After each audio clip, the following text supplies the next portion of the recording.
Welcome to Indiana Sports Beat Radio, presented by Endeavor Hospitality Group and Andy Moore Honda of Bloomington. Looks over the middle, second guesses, fires, throws. Does he make the catch in the end zone? Yes! Touchdown! Oladipo to win it. Another one! He got Another one! Another one! Huge hole. He's at the 30. He's going to go. 10, 5, touchdown! Jonathan Taylor! Galloway finds Rob Finnessy, fires the three, and He hit it! Now, from the Golf Club at Eagle Point Studios, here's your host, Jim Coyle. Hello, everybody. Welcome in Indiana Sports Beat Radio, coming to you here on this Tuesday, opening day of spring football practice or fall football camp for Indiana football, and a lot of schools. Some of them have already opened, but we're coming to you, of course, from live here on campus. We'll be there for all of that. Welcome in, Dustin, Schutte. Of course, we're brought to you by our good friends from the Wild Network. Make sure you go to your Apple App Store, Google Play Store, sign up for start earning Wild Rewards today for all these great Endeavor hospitality groups in and around Bloomington. And, of course, we're powered by Andy Moore Honda, Bloomington's #1 Honda dealer. Man, it's going to be a bad day later, Dustin, but it's going to be perfect for football, man. If you're a football player, this is God-sent weather. It's cool, and there's no humidity, and they get to practice in the morning because it's going to get nasty this afternoon. And this is the kind of days that you look forward to. Like, this is what we've all been leading up to. It's funny that you kind of introed it with spring practice, because it feels like we just ended spring practice and now we're all ready to fall camp. I'm excited. This is the time we talked about it at media days. This is the time of year when everybody's 0-0. Everybody can make a bowl game. There's a lot of optimism. I know we've talked about what Indiana would have to do to get to a bowl game this season, kind of manage that schedule.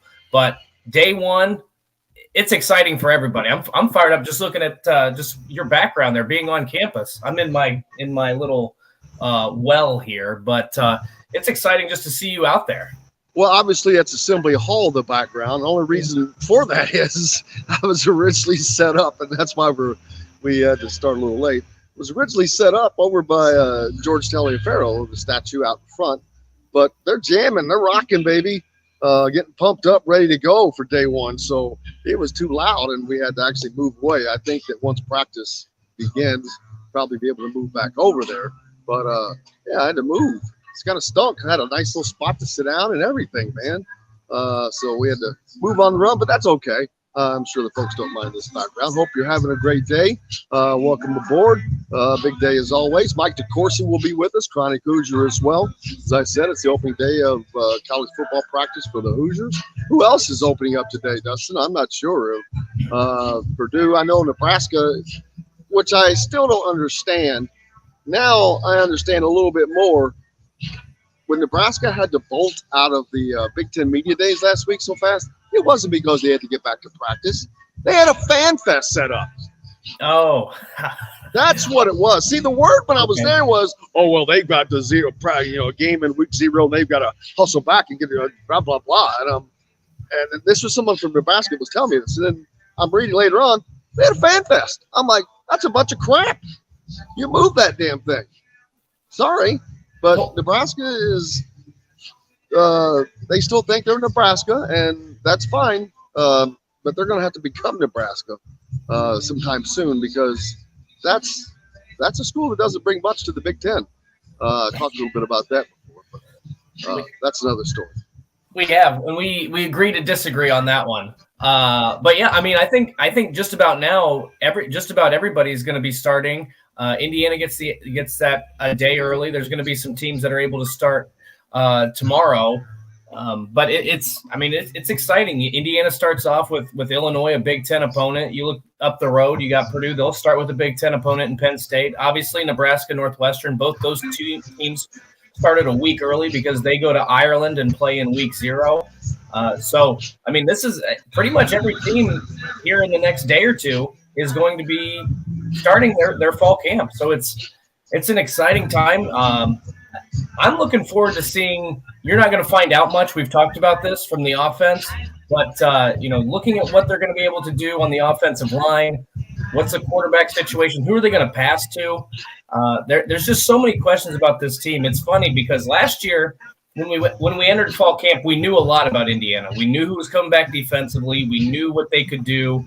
We thought we knew a lot about their offense, what their receivers could do. We thought they had a good running back room, and all of it just kind of spiraled immediately in that first half against Iowa.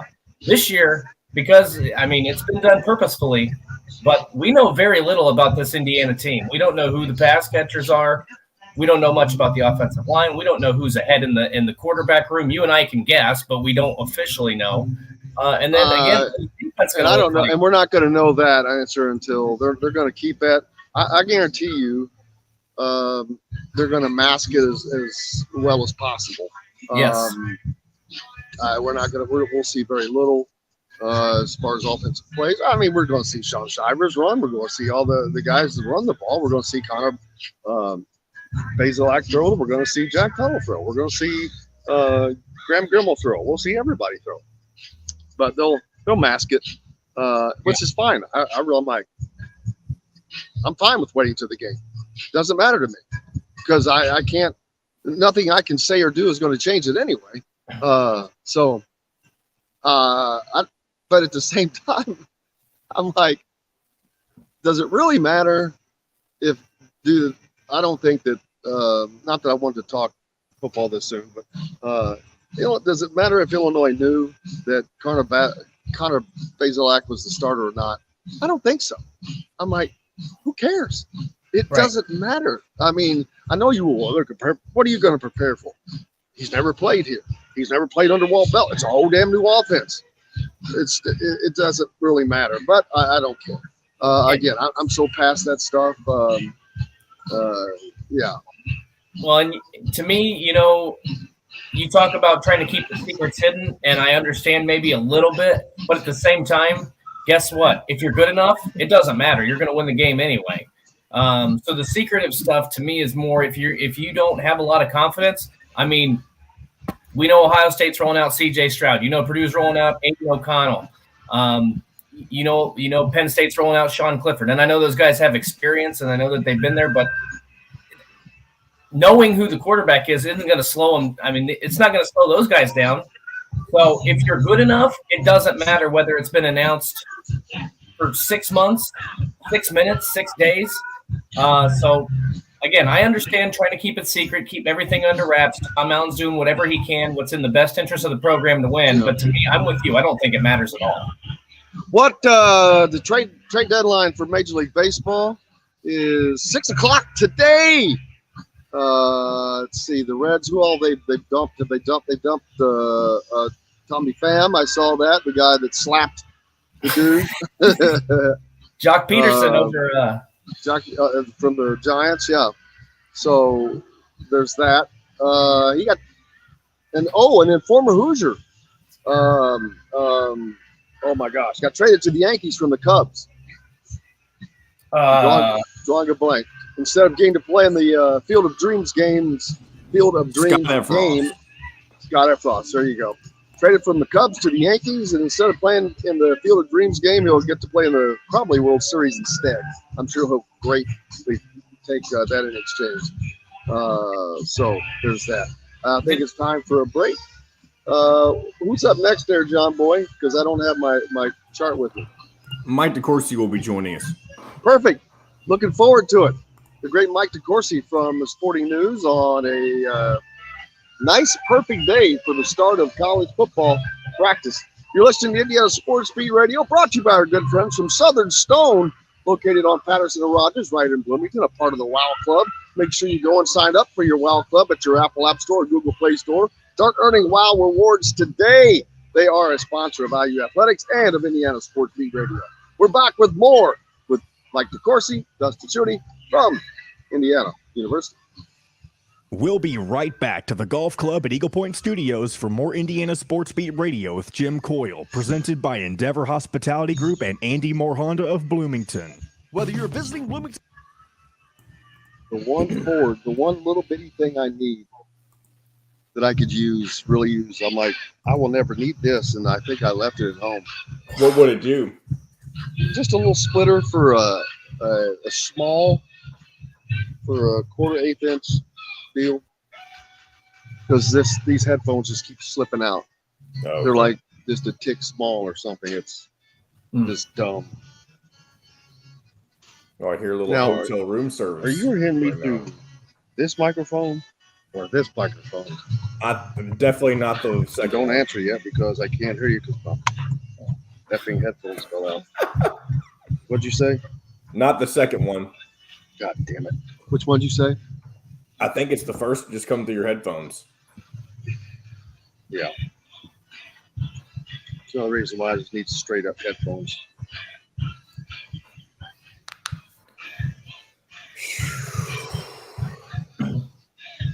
I think they finally named the team that Tommy Pham got traded to, the Red Sox. No, that was who it was. Yeah, but at first the report was they didn't know who. The team, Ken Rosenthal reported team unknown. I don't know if that was on his end or what.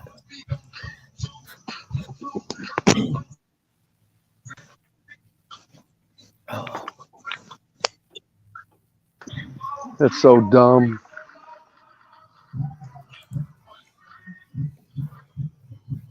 It's so dumb. It snaps right into my phone, but it does not snap into this. You sound good though. It does sound good. I think that helped something. I don't know how it did anything, but it did something. Good morning, Mike. Good morning. Good You can morning. hear us. Jim, you've never looked better. I look better? I said you've never looked better. Well, that's yes, that could be said every day, probably. Thank you, though. How are you doing, sir? I was teasing about your background is all. Oh. Well, actually, the funny thing is, I was over in front of George Taliaferro and was planning on doing it over there, but if you can hear that still, The music was booming right it over. was You like, can still hear it in the background a little bit, but it was horrible right in front of where he was at. yeah, I had to leave. I'm like, okay, we got to go. I Morning, said, Dustin. pumping. Good morning, Mike. Oh, my coffee. Oh. All right, 30 seconds. Hey, this is John, the producer with Indiana Sports Beat Radio. We're now a part of the Rivals Network. TheHoosier.com is where you can find complete coverage of Indiana basketball, football, and plenty more. Simply go to TheHoosier.com and sign up. It's free. You can also find full episodes of Indiana Sports Beat Radio on the homepage or on the station every week, Monday through Friday. If we're not on a station where you live, we should be. Ask for Indiana Sports Beat Radio. This segment is brought to you by BB's Market in Bloomington. Now back to the Golf Club at Eagle Point Studios for more Indiana Sports Beat Radio with Jim Coyle, presented by Endeavor Hospitality Group and Andy Moore Honda of Bloomington. Welcome back on this opening college football practice Tuesday. I'm coming to you, of course, from Indiana University. We moved the golf course at Eagle Point Studios a little north. Mike DeCourcy from the Sporting News joins us now, as well as Dustin Schutte. Mike, how are you, sir? I am doing well this morning. How are you? Good. It's a perfect morning for if you're a football player and you got to start practice. This is the kind of morning. The humidity is non-existent. The temperatures are low. There's cloud cover, so it's not sun on you. Perfect day for football practice. You know, Jim, coaches hate that, by the way. Exactly. I said that from the player's perspective. Yes. I don't know if it's still true, in today's era, but I can tell you that I have been at more than a few football practices in my time where coaches complained that it was too nice, the weather was too good. They wanted it to be sweltering and miserable, and so they could get the athletes sweating and force them to push themselves. I'm not sure if that's still the case now. I don't think that's changed. I think that they just give you water now. When I was in school, why you'd ask for water is like, we don't need water. I'm not thirsty. That's what the coaches would say. I'm not thirsty. We don't need water. We're going to run till I get tired. I mean, that was the mindset but it was the mindset without water, without all that stuff. It was funny. But yes, I think they still push them pretty hard, but now that they're aware of all and kind of joking aside, the health issues, they still push them, but now they are really aware of all these things. And so the nutrition, all the hydration. I mean, when you're on a sideline, it's amazing to me. I mean, there's just tubs of Gatorade everywhere. There's protein bars. There's, everything that is needed.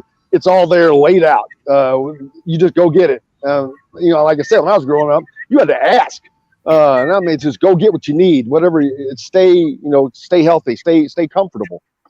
Yeah, I remember when the 1 year I played football was the guys who really got in there hated the little squirty bottles. They all wanted to take the lid off and drink straight out of the bottle, but it was really unsanitary because it's not like we had a bottle for every kid. I do remember that. I think those hazards are gone now. Yeah, it's fun. But today is the opening day of practice for Indiana. Other teams have started depending on when their games are. Some teams have a week 0 game, as Indiana's opening opponent does, Illinois. So there's that. We just finished up last week with Big Ten football media days, and then Big 12 media days, which was kind of comical, man. I mean, those Kliavkoff was kind of really jabbing at the Big 12, man. He was like pulling no punches.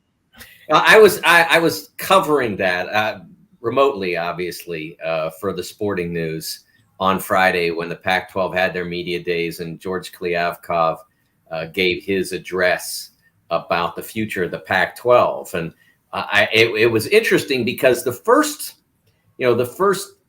I think he spoke for about 10 minutes ish on his own. And he really didn't say a lot in that, he said the usual stuff. We're confident with, in our future and that kind of stuff. It wasn't really profound. And I was sitting there not really knowing exactly what I was going to write.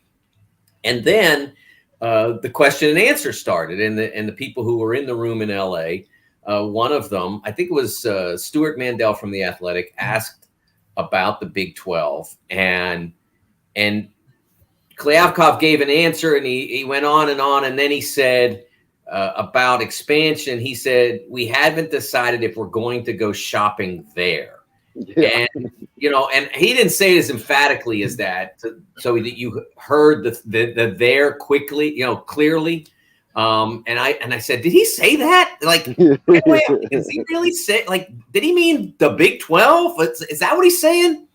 And so I, being the responsible journalist that I am, immediately, I mean, I'm talking about instantly, grabbed my phone and started typing out an email to a media representative for the Pac-12. And by the time I'd sent it and come back into the room where it was, I was recording whatever Kliavkoff was saying, by the time I came back in the room, he more or less was ready to say, yeah, damn right, that's what I was talking about. He doubled down in an answer about 5 minutes later, where he really took off on the Big 12 and talked about how he's essentially sick and tired of various elements around the Big 12, whether it's the media that cover the league or the league, the Big 12 members sort of leaking stuff out, or maybe the league office even. He never really specified exactly who he meant, but he said every corner of the Big 12 is essentially trying to destabilize his league, and he wasn't happy about it. And one of the things that was interesting that he said, and I think that a lot of people missed it, was he said, if I had basically he said, he didn't say it in these words, if I had their crappy TV value, I'd be trying to destabilize me too. I mean, it's essentially what he said in slightly more political terms. That's what he said. And that's one of the things that the people who cover college athletics are missing in this whole reaction to Southern California and UCLA joining the Big Ten, is that no one is going to move to any league until you put some numbers on paper and put it in front of them and say, okay, this is what you'll make if you join us. Like if any of us were offered a job, we're not saying, oh yeah, I feel like I'd like to live in Santa Barbara. I mean, okay, what? You're going to pay me $25,000 a year? I can't afford to live in Santa Barbara. Right. So no one's moving until they have numbers, and no one has numbers right now. Even the Big Ten's deal is not final, but we know that the numbers that were put in front of USC and UCLA were significant enough to say, yeah, we're doing it. But yeah, that's the question I was wondering is how does the Big Ten come to a Big Ten media rights deal with the questions looming? Yeah, those numbers were already in place. I mean, they already were. They're close. They were close as it was, based on all the reporting from the various, from Front Office Sports, from Sports Business Journal. They were close as it was, and all the while, AT, how are you? All the while they're waiting for to get Southern Cal and UCLA on board. When Anthony Thompson yells at you, you have to respond back. Of course. When they get when they get it official, that's when the Pac-12 can say, okay, that's what the number is. We're worth X amount of that. Now they're not worth whatever that number is. They're not worth it, and they know that. But they can do some math on, okay, if that's the market, we get half their audience, so we're worth half the money or whatever it might be. And at that point, they can say to their members, here's where we are. You're not getting a better deal anywhere else unless those two leagues call you. And that's the simple truth. And right now, the only thing the Pac-12 can do is defend itself against Big 12 incursion. They can't compete with the Big Ten. If the Big Ten wants you, you either want to be a part of it and want the money, or the money isn't that important to you and you don't want to travel that much, et cetera. Whatever your decision is, if you're Stanford, Oregon, Washington, whatever, I can't predict. I can suggest that I think that if the money's there, they'll take it based on everything that everybody else has done. But you can't be sure until it happens. But you can expect that the Pac-12 is going to do its best to stay ahead of the Big 12 because that's where their real competition lies. Dustin, I thought that there was a great possibility that the Pac-12 and the Big 12 would possibly merge. But boy, you can tell that's out the window, it seems like. But of course, nothing is ever out the window. But right now, it looks like it's out the window. But I mean, from a strength standpoint, I'm like, wow, they almost kind of have to merge because there's not much that they could add that would be significant because the significant pieces are already taken. Well, the merging, I know the Big 12 wasn't an original member of this, but the merging was already, that I still don't know what the point of the whole alliance was. I mean, there was a lot of backstabbing that happened. It felt like a show of Survivor. Like, right, you create this alliance, and then within 2 weeks, somebody's already done their own thing and stabbed somebody in the back. Is the best comparison I had. I wanted to ask Mike, because we got answers, I think, from Kevin Warren and from Greg Sankey of the SEC. Obviously, both commissioners like their new additions, Texas and Oklahoma to the SEC, USC, UCLA to the Big Ten. I think Greg Sankey said we're already a super conference. I think that's something he already said, but I look at this obviously with football and the way they dominate the sport, but the Big Ten seems to continually dominate the media rights deals. They continue to be on top in terms of the payouts they're giving each school. Who do you think who is the better super conference? I mean, to me, the Big Ten is in a better situation monetarily. Like, is USC and UCLA, those two additions, better than Texas and Oklahoma, or does the SEC win that battle? I think that what happened was they both got who fits them best. Okay. I think that geographically, Texas and Oklahoma fit the SEC, both in terms of having Texas A&M right there. It's not that far from Oklahoma to Arkansas, all that sort of stuff. So, and I think that SC and UCLA fit the Big Ten in terms of that academic model that is very important to Big Ten membership, to the Big Ten presidents, who are still the most important figures in the operation, in in the overall operation of the league, I mean, they have a big say. And Kevin Warren did a fantastic job of negotiating to get USC and UCLA, to get members who fit their profile as well as they do, as well as expanding you now from, you got you're basically in the New York, Washington, D.C., Chicago, Philadelphia, and now the LA market. So I mean, that's really impressive to be in all those places. So I think he's done. I think they've both gotten what they need to get, and that's one of the reasons why I reject the idea that it's automatically heading to 20-team super conferences, which was the immediate reaction to this move by a lot of different people in the media. Nothing has happened in any college change conference-wise that hasn't led to one thing, Dustin and Jim, and that's more money. Everything that's been done has been, oh, that'll get us more money, let's do that. And getting, there's nobody out there right now other than Notre Dame that says more money for the Big 10. There's nothing out there that says more money for the SEC. You can get bigger, but then you're just getting your pie and you're taking, the pieces still be big because it's a big pie, but they'll be a little smaller than they were yesterday. So there's nobody out there that changes your dynamic in that respect. So I think the next pies are, the next moves are changing the way content is distributed. I think that's a big step for both leagues, for all of college sports. I think other ways that you can monetize, I think those are the next steps, rather than just, well, if we get Clemson, we'll have another good football team, so that'll make our league better. It'll make your league better. Clemson's really good, but it's not a huge market. They certainly have a significant following, but it's not, doesn't match up with Alabama's or Georgia's or Florida's. So what are you doing? You're, again, slicing that pie. That big piece of pie gets a little bit smaller. Right. And then we talk about how basketball programs that are basketball driven, how it affects them differently than it does programs that are football driven, because that's the engine that usually drives the train.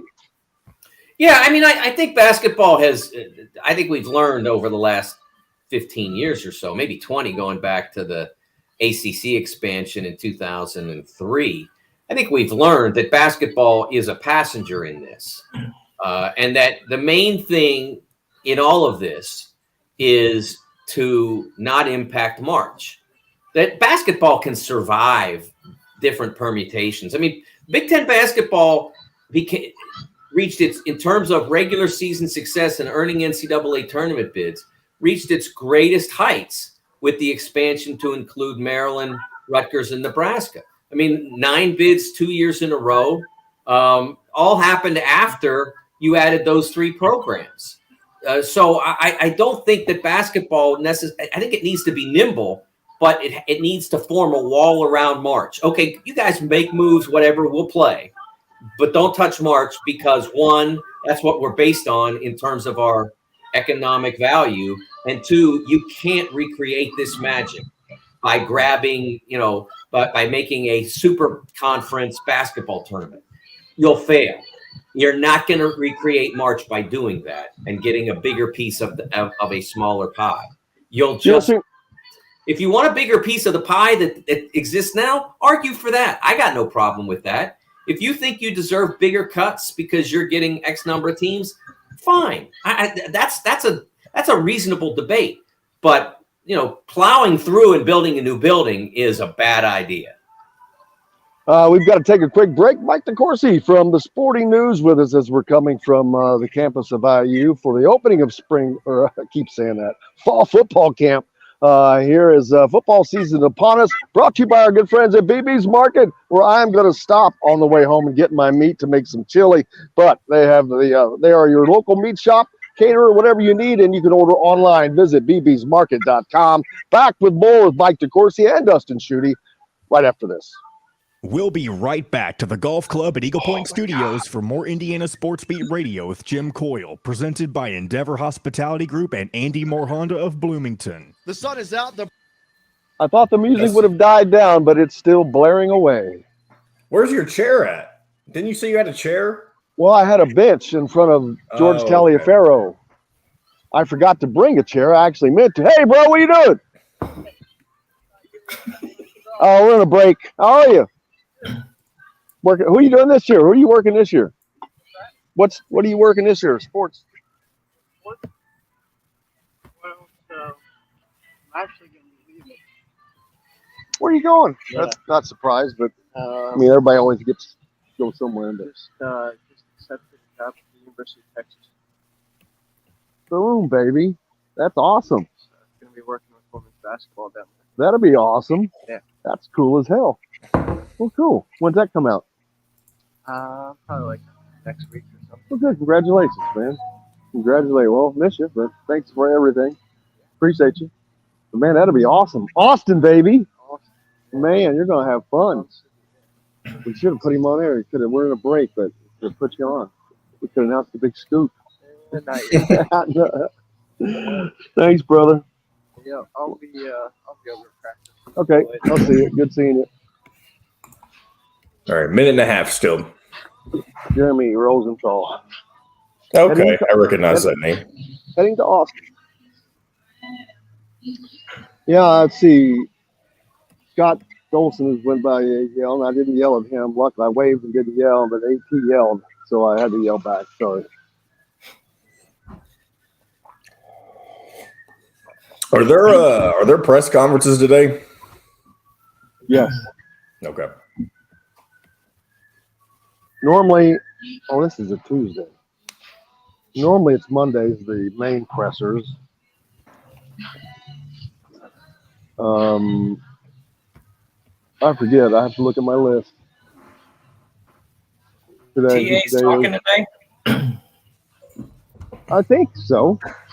I have to look on my list. We have a long list where it's all laid out. Mike, since I'm on, I have my computer. What is up next for you? New for you? What is next? Or what are you doing now? What's after we talk about? Well, I had a column out today, yesterday about Deshaun Watson. Oh yeah, I meant to. We never talked about that yet. All right, here we go. Andy Moore Honda, Bloomington's #1 Honda dealer. Get more to your door with AndyMooreHonda.com. Come see us at the all-new Andy Moore Honda, now in Bloomington. This segment is brought to you by RE/MAX Advanced Realty, Indy Home Pros team by Cheryl Sizemore. Now back to the golf club at Eagle Point Studios for more Indiana Sports Beat Radio with Jim Coyle, presented by Endeavor Hospitality Group and Andy Moore Honda of Bloomington. Welcome back. It is a Tuesday, and it's a calm, nice Tuesday for August as well. Very, very, there's no humidity out here. This is kind of a day you dream of if you're going to be starting football practice, which some guys are. Welcome back, Indiana Sports Beat, brought to you by our good friends from RE/MAX Realty. If you're in the market for a home in the Indianapolis area, you need Cheryl Sizemore and her 2 decades of experience. It could be the difference between you getting the home you want and not. Reach out to her, Cheryl at IndyHomePros.com. Welcome back. Mike DeCourcy from the Sporting News, senior writer, and Dustin Schutte as well. Deshaun Watson, we didn't really talk about this at all yesterday when it came out. I was among a lot of people that were shocked by a number of things. A, of course, the 6-game suspension. B, to find out the judge, it was a woman, so you can't go calling, saying that there's that had anything to do with it. A former federal judge, so you would think that they have the ability to do what's best, but man, this didn't seem to come out right, and it sure didn't strike a lot of folks right, Mike. Jim, what I'll say is what I compared it to in a column that I wrote yesterday, which you can find on sportingnews.com or at TSN Mike now, is what I said is that if you look at Urban Meyer, as a college football coach, won 85% of his games, I believe. At Ohio State, won 90% of his games. So you'd think that if he'd go into the NFL, he'd win a reasonable percentage of football games. He was 2-11 before they fired him. It didn't work. He didn't fit. And I think that's the conclusion that Sue Robinson has given us. Sue L. Robinson has given us based on her horrific performance in this particular circumstance. If you read the decision, it is absolutely mystifying how she could come to 6 games as a suspension. Because if you read it, she points out that a lot of what people have been concerned about in the news articles and the, if you've read the lawsuits that have been filed, a lot of what people's concerned about, she found to be accurate based on four interviews with massage therapists that had done business with Deshaun Watson. She finds that a lot of the stuff that has been alleged, she believed happened. And yet she thought it was only worth 6 games. Based on what? She alleges that the NFL didn't do a good enough job of asserting to its players that conduct such as this would be subject to disciplinary action. I don't think that's accurate. I mean, if you go back to Ben Roethlisberger, he was suspended for 6 games for a smaller portion of, a much smaller portion of incidents. Ezekiel Elliott was suspended for 6 games. Kareem Hunt was suspended for 8 games. So I think it's, I think that the evidence suggests that they have taken situations somewhat like this seriously relative to competitive penalties. I mean, there hasn't ever really been a case exactly like this, but it's similar in terms to some of those others, but not certainly in scope. So you would think that given the scope, that this would go to a larger punishment as the NFL had requested. And Mike, I think to your point, one of the things that's really frustrating from the NFL fans' standpoint is you look at Calvin Ridley, who placed a bet on a game that he wasn't playing in while he was injured, and he gets a full season. And you look at Tom Brady, I think, 4 games for the Deflategate. I mean, these are, in the grand scheme of things, you understand why the NFL needs to implement suspensions for those things. But in the grand scheme of things, those things are very minuscule compared to what the allegations were against Deshaun Watson. And so I think a lot of people look at those type of suspensions and say, 6 games, are you kidding me, after what he did? And then to worsen the situation, I thought that the statement the Cleveland Browns ownership put out was very tone deaf, to put it politely.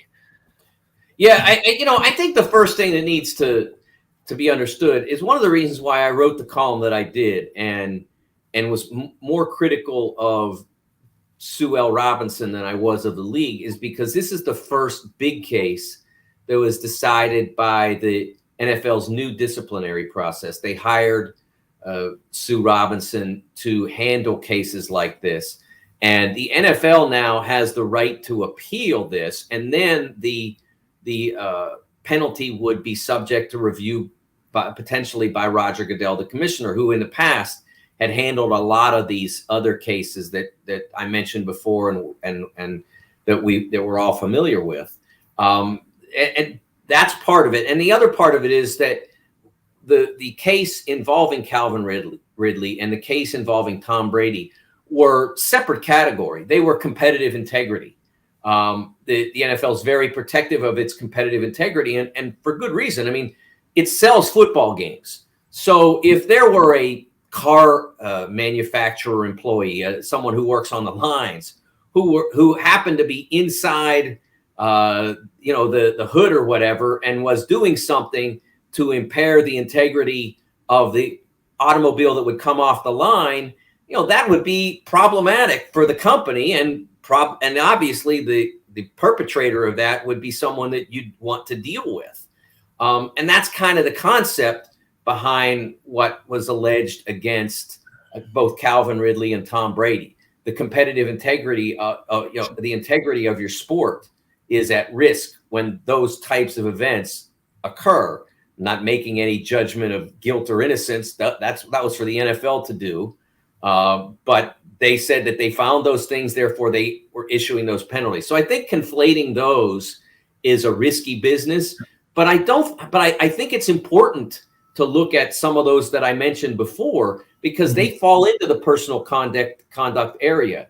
And what was suggested in Sue L. Robinson's finding, her conclusion, was that the NFL hadn't done enough to warn players that falling outside the boundaries of the personal conduct policy was going to result in significant punishment.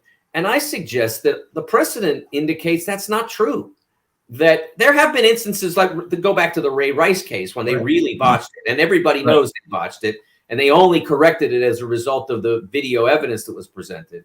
Okay, so they botched one or two, but they also had enough of a track record to say, look, we did this, this, and this to these guys. So you got to take care of this guy now, because look what happened. And I don't think that she did a good enough job with that. You have to give the Cleveland Browns credit, I guess. They were able to see through this and say, hey, we're probably going to be able to come through this. And if they're able to get this through like this, they made the right decision from a business standpoint. Well, it depends on how you consider the business. I mean, if the business is strictly winning football games, yeah. But I can tell you there are a lot of women who are angry about this and that have been alienated by this. And I think that's part of why the NFL has to seriously consider looking into the idea of appealing this. Because if they don't, then all the differentiations that I made that some people are willing to be aware of, instead of just slapping the NFL brand on this decision, they have till Thursday morning before they basically slap their brand on this decision. If they contest it, then they can say, look, we still believe that this was wrong. And I think that women can come back around to the idea that, okay, the NFL cares about me. But those women now who are having a problem with that, until that appeal is filed, those women are going to look at it as problematic. And a large number of the NFL's fans, some people don't believe it, but surveys indicate that it's not 50-50, but it's doggone close. And there's no good reason to lose a percentage of them over this. No, and it's a little shocking, to be honest with you. I will say I don't recall the NFL being so angry about a decision that they expected to go their way. I'm like, they're furious, and rightfully so, because it makes them look bad. It makes them look. And did they do as much as they could have in this situation? I mean, they put it out to a former federal judge, and so it seems like they tried to remove themselves and make it so it was going to be as clean as possible, and it kind of backfired. Well, this was a negotiated concept with the Players Association. The Players Association didn't want Roger Goodell to have the only say. So that was why they brought in the independent mediator. And whether or not they made a good enough case, if they used only 4 of potentially 24 or more women in compiling their case. But based on what she wrote in her summary of the judgment, it seems like the case was good enough because what she found in there, if you read it, you say to yourself, my goodness, how could he have only gotten 6 games? I don't think that her conclusion, based on what she wrote, she believes happened, is at all tenable. And I don't think that it works. And again, I think it's just, it adds up to, as I put in a tweet yesterday, this is like an NFL coach coming out and going 0-17. That's how badly she handled this. Yep, I agree with you, man. Moving forward now, what does the NFL has so much time to appeal this, like you said, and that's a decision that if they don't, they look like the Cleveland Browns who brought in Deshaun Watson. So they have to weigh that. What is the tipping point of that for them, for the NFL? The upside is you get people back to understanding that this was not your decision. I mean, remember, there were tweets yesterday from various respected journalists who said, "Oh, look, the NFL treats women badly again." Well, again, if you look at the way this operated, it wasn't the NFL that made that decision. It was the independent arbitrator hired by the NFL and the NFLPA. So the NFL, they can differentiate themselves from this decision by appealing in advance of Thursday morning. So that's the first thing. But the opposite side is if we do this, we'll probably get sued by Watson and/or the Players Association, most likely them in concert. Do we want to take that on? Do we want to undermine our new disciplinary process in that regard? Well, I think that's a kind of a specious argument because the part of the disciplinary process is the appeals process, and and both sides have the opportunity to avail themselves of that. So I don't think that undermining it is a good or being concerned about undermining it is a big enough reason not to do it. I agree. We'll see how that turns out and what that decision makes. What's coming up next for you? The college football season's about to start. The NFL season's about to start. There's still things that are going on with soccer. Where are you next? Yeah, I'm working on a piece about the Mount Rushmore project that we just concluded, and some of the athletes who didn't make it in the 13 cities that we profiled. Which the four of them might be bigger names than a lot of the people that did make it, maybe all the people that did make it. It's kind of interesting how it all worked out. So we should have that done by Wednesday or Thursday this week. Make sure you go to the Sporting News to check that out and give Mike DeCourcy a follow if you're not already. You're missing out. Mike, cannot thank you enough as always, man. I hope you have a great rest of your week. Jim, Dustin, always pleasure. Mike DeCourcy from the Sporting News joining us here on Indiana Sports Beat, brought to you by our good friends from Barber Pop Realty Services in Southern Indiana, Louisville. If you're looking for a home there, they've served that area for 3 decades. Reach out to Matt at barbarapop.com. Back with more Indiana Sports Beat Radio right after this.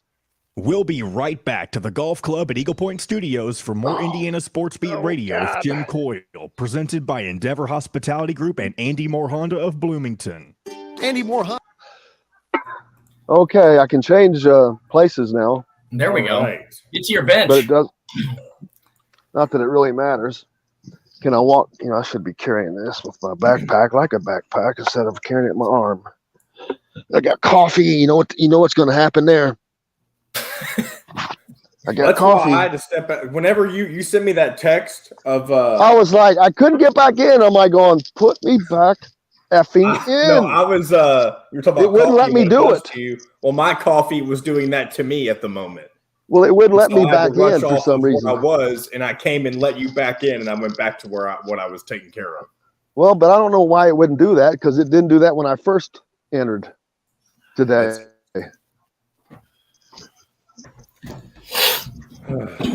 I'd say the comment section was not a fan of that conversation with Mike DeCourcy. Oh, there you go. I noticed that. I mean, there wasn't. What was the deal? I couldn't see comments today. What was the comment saying? What were they saying? One person says, "Man, I can't believe all this talk about." Wait, hold on, that's not the right one. There's 6 games is enough. Get over it. And then I can't believe all this talk about Deshaun Watson. And then one other person, NFL player caught with marijuana, suspended for a year. Watson gets 6 games. Something is wrong here. That comment's more on the other side of things, but 2 people were not happy about the discussion. Did we lose Jim?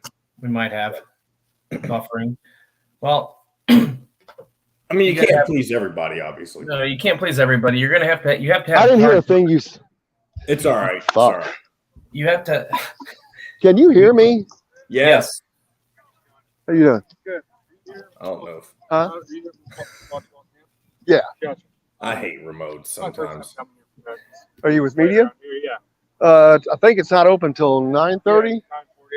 Let's go to right down there. Let's go in. I'm Jack, by the way. Jack, Jim Coyle. Who you with? Tom Brew with Acnoy. Yeah. Thanks, man. Can you hear me or not? Yes, sir. Okay. Yes. Yeah. All right, I'm gonna lower this. Where is George? Right behind your head. There you go. Why is that on? What is it? That's Tom Allen I hear over the loudspeaker, isn't it? That is. I was like, what is? Yeah, that is Yep. Tom Allen. He's got his megaphone thing, probably. The sights and the sounds from day one. We all need. Oh yeah. Okay. Here we go. 20 seconds. Of experience, Damn, I and need that to could be move. the difference in you getting the home you want in today's tough housing market. Reach out to Cheryl Sizemore from Remax Advanced Realty at cheryl@indyhomepros.com or 317-298-0961. Cheryl Sizemore from Remax Advanced Realty. Let Cheryl Sizemore get you in the home you want today. Cheryl@indyhomepros.com. This segment is brought to you by Feast Market and Cellar. Now back to the Golf Club at Eagle Point Studios for more Indiana Sports Beat Radio with Jim Coyle, presented by Endeavor Hospitality Group and Andy Moore Honda of Bloomington. Welcome back. Indiana Sports Beat Radio coming to you here on this Tuesday. Hear those whistles in the background? It's the opening day of college football practice. Coming to you here from campus of Indiana University live today. We've moved the golf club at Eagle Point Studios into town. We'll be getting to go down to practice as soon as we get off the show. Practice is open a couple days a week for about the next 2 weeks, Dustin. And, I talked earlier, there's a lot of unknowns. And I'm not going to waste a lot of time talking about unknowns because that's a waste of time. But we're not going to see a lot during these practices, like I said. So we'll just have to wait to see if that worked out and what they can do this season. If Indiana could get to a bowl, that would be an incredible turnaround. And right, you talk about getting a hell of a lot of credit, but they're going to have to make some serious strides. I will say that. And that's going to have to be seen on the field. But, oh, well. What else is going on? Like I said, Major League Baseball trades. Tell me this. Why did the Brewers trade their top reliever down the stretch of a playoff race? What are they, like 2 games in front of the Cardinals or something? They are. I just have brought up the standings here. They're 3 games up on the Cardinals now. Why would you trade your top reliever? What in the hell did they get in return? I'm just curious. I don't know. Here's the problem with baseball to me. So I would call myself a casual fan, right? I watch the Braves. I watch some of the bigger games, but there are so many damn trades. There's so many things. The biggest story to me yesterday was Christian Vasquez getting traded like 30 minutes before the opening pitch. Oh, yes.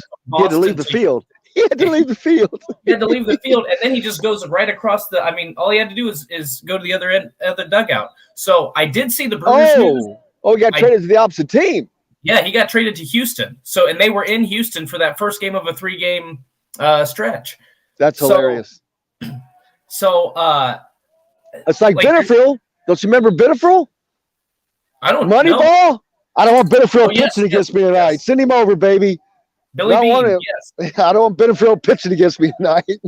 Yes, I do. I wish I could see the comments. I can't. I'm sorry. So I would comment about stuff and pick up different topics for you guys. But I'm kind of when I'm in this situation. The other big news yesterday was Tiger Woods last night. Greg Norman confirmed that Live Golf offered Tiger Woods between $700 and $800 million, and he turned it down. What did I tell you? What did I say? What is the number I said? I don't 750, right between the two, baby. There you go. Yeah, nailed it. That's just first of all, it's not like Tiger Woods. Look, I would love to be able to turn down $750 million and not have to worry about it. But Tiger just reached billionaire status. He's got his own brand, his own company. Oh, Tiger's he's a billionaire now? Yeah. Like I think a couple months or a couple weeks ago, I don't remember. It's been over the summer. He was officially classified as a billionaire. Only the third professional athlete to do it, Michael Jordan and LeBron James, the other two. But, I mean, so many of these golfers, DeChambeau, Dustin Johnson, Brooks Koepka, all these players that have said that they are, they really don't have much interest in live golf, and then for them to jump ship, I have a lot more respect. You have had respect for Tiger because of his golf game and the 82 wins, the 15 major championships. Always had respect for him, but now even more so. To turn down that kind of money, he could have basically doubled his wealth, and he just walked away from it. So I think that was a huge story to finally know that figure. Not only that, Phil Mickelson, pretty big name, he only got $200 million. So they were willing to pay Tiger basically 4 times what they paid Phil Mickelson. That's the difference between those two. He's worth 4 times as much. I know. But yeah, that's the king. You go after the king, man. You basically cut the king's head off from the PGA when you take even a beleaguered, weakened Tiger Woods, injured. Doesn't matter. It would have still been a major coup. Well, for Live Golf. It was more. There was way more for. They don't even need. If they would have gotten Tiger, they didn't even need him to play in a single tournament. Just to have him on their side makes all the difference in the world. But I think Tiger saying what he said before the Open Championship, saying he's committed to the PGA Tour, the history, the opportunity to play in some of the greatest places, play in some of the greatest tournaments and the historic trophies, and put his name alongside of guys like Jack Nicklaus, Arnold Palmer, Byron Nelson, all those guys, for him to back it up. I mean, like I said, we've seen these guys say that they had no interest in jumping to Live Golf, and then when they see that check, guess what? Their ass is out the door pretty dang quickly. And for Tiger to stand his ground at that kind of money, it just gives me a whole new respect. You got a blowhorn. Hey, baby, I told you. We're bringing it to you. You might as well be on the field. I mean, I am on the field. What are you talking about? Just feel it, baby. Can you feel the energy? Can you feel the energy? I can feel the energy. I need to get. You know what? I'm going to put on my helmet next segment. I got a helmet. I'm going to put it on. We'll get us right in the spirit of the start of college football season. What kind of a helmet do you have? I'm curious because I was looking at some pictures the other day, and I thought I saw a picture of you wearing a Purdue shirt. Big old P on it. You probably did, but I have T-shirts for every team in the Big Ten, so I've been spotted in. Oh, are you like that girl? What's her name? Annie something? Oh, Annie, yeah, Agar, yeah. Annie Agar, yeah. Whatever happened to her? She works, I think, for Bally Sports. She does mostly NFL, but she does a lot of stuff on social media for, I believe it's Bally Sports. Now, did she got that job after just doing those videos, right? Correct. She started. I think she started with the Big Ten. That's funny. Yeah, but yes, funny. For one Christmas, since I covered the Big Ten for so long, my family got me a T-shirt for every team in the Big Ten. So I've got one, and I wear them interchangeably. Also, this nice Kennesaw State shirt after living there for 4 years. Very nice for you. A little later on, we're going to talk about some Indiana basketball. I know there's a lot of interest there with Indiana having visits today. Trent Sisley is here. Well, hell, he's right across where you just saw with Assembly Hall in the background. He should be there visiting today. Yesterday it was Jalen Harrelson, who many of us think that those guys may be a package deal in 2025. But this is the final visit that Indiana has had in the succession. They have had 5 elite players back to back. Go to the Hoosier.com and get caught up on everything with that. We'll talk about that a little bit later, though, as well, to see how that visit went. And, of course, Trent Sisley on his visit here today. But looking forward to that. And that should put the visits to end. I think that's the last of them. And then the focus moves on to getting the team ready, which I know there's a lot of interest on that. And as we look forward to getting everything up and running, we're not that far away, man. No, we're 1 month away from college football kick. I mean, actually less than that, because when's week 0? August 27th is Saturday. August 27th is that first Saturday of football games. So yeah, we're still it's 4 weeks from this past Saturday, right? Hold on. 1, 2, 3. Yes. So it's not, but it'll fly, man. It'll fly, and looking forward to it. We'll have the Little League World Series in the interim, though, won't we? Yep. When does that start, man? And I don't know when that starts. NFL preseason, which I know not a lot of people are excited about, but it gets you football back. Nobody cares. It gets you in the mood. No, it doesn't. No, it doesn't. No. There's nothing about NFL preseason that gets me in the mood for anything other than going someplace else than wherever I'm watching that game. I mean, I'm not saying I do not watch NFL preseason games. I mean, it's pointless. They're going to show you little to nothing. It's like Illinois playing Wyoming in week 0. You know what you're going to see? Off tackle right, off tackle left, sweep right, sweep left, 5 and out, 10 and out to the tight end, maybe a post down the middle. Very, very basic stuff, because that's all they're going to need. Wyoming is not a good team, coming off of not a great year, so they won't have to do anything. So Indiana won't get to see anything either. So that's going to be an interesting game. I don't know. I thought Wyoming, they were 7-6 last season. So that's solid. I didn't think they were. I thought they lost everything. No, they were 7-6 last year, so they made a bowl game. Let's see who they played in the bowl game here. They played Kent State and beat them 52-38. So look, the goal for Illinois will be to do exactly what you just said.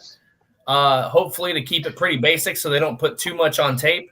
But if it comes to it, they might have to show their hand a little bit, which would be beneficial for Indiana. I mean, there's no bigger fan of Wyoming in that game than Indiana, because they want to force Illinois to put as much on tape as they can possibly see.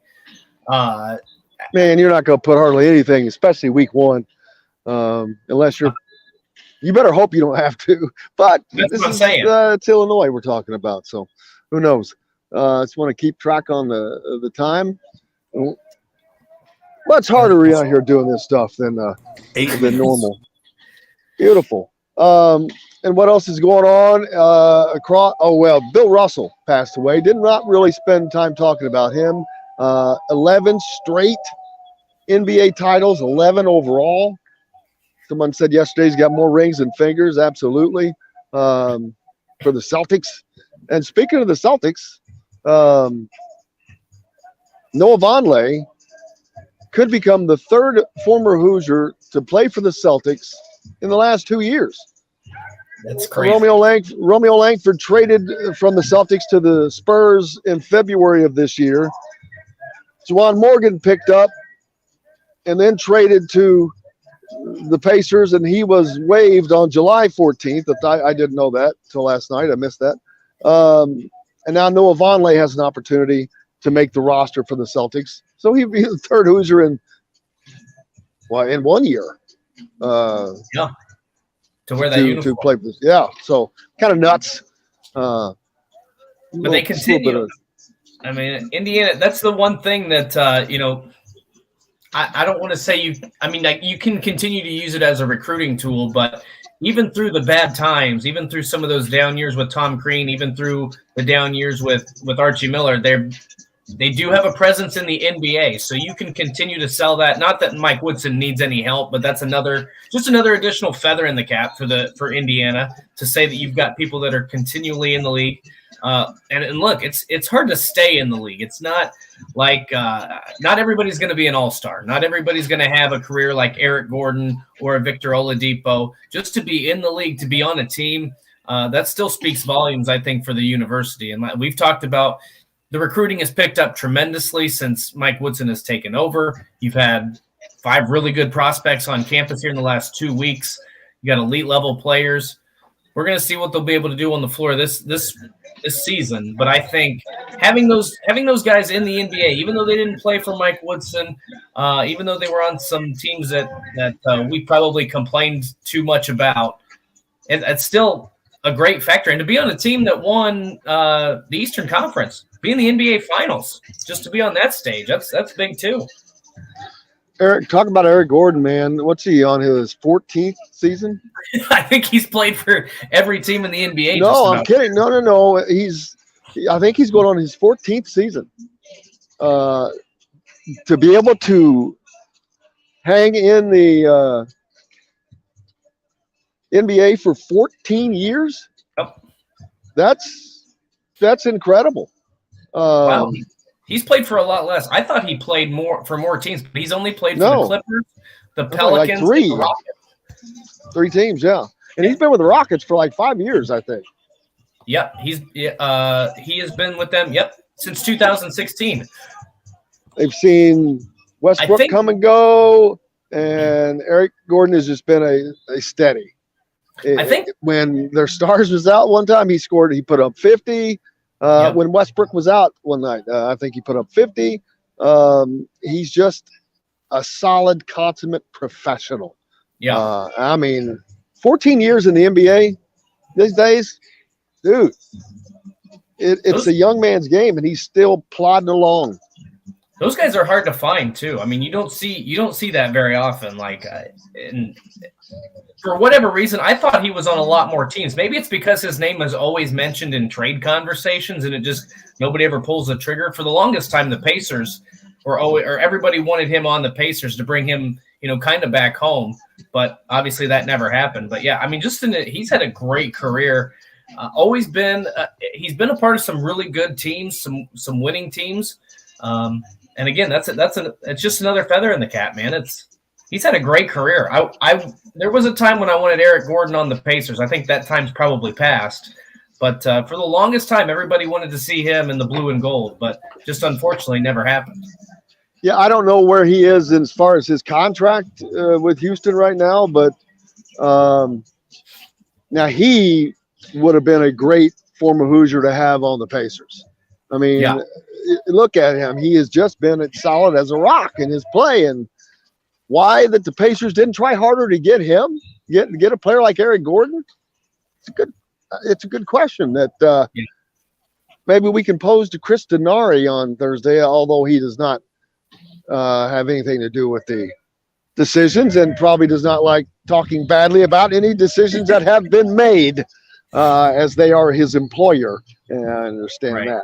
So we'll look forward to that. But hey, we got Chronic. Go ahead. I was just going to say the other thing. We didn't get that. We didn't get the photo from Chris from up in turn 2. That chair. We're gonna have to see if we can get a photo from that to see his massive climb. I'm sure he took that. It was a fun race. Although, and I look forward to talking to him about that turn 1 calamity. It's totally ridiculous. It was kind of funny for a minute, but then it was ridiculous. It's just stupid. I mean, it's stupid racing. It's stupid racing on the part of the drivers. It's pure stupidity. Just flaring out 7 wide to go into an area that is meant to be 2 wide. Yep. By the way, you love the road course. I saw that. I think Brad Keselowski, Kevin Harvick, Denny Hamlin, and I think there was one other. They want the oval back, baby. They want the oval back. You know what? I bet they get the oval back. Well, because for one thing, since it's went to a road course, it's no longer a premium considered a major in NASCAR. It's not a major. And so Yeah, I think they're going to have to go back to the oval. But the road course would probably be fine if it weren't for that turn one. It's just idiotic. You've got the entire stretch of Indianapolis Motor Speedway, the front stretch that you're going down. That's a mile run. Right. They're basically getting. And then that's when they fan out 7 wide and then come into a 90-degree right-hand turn in which only 2 cars can fit.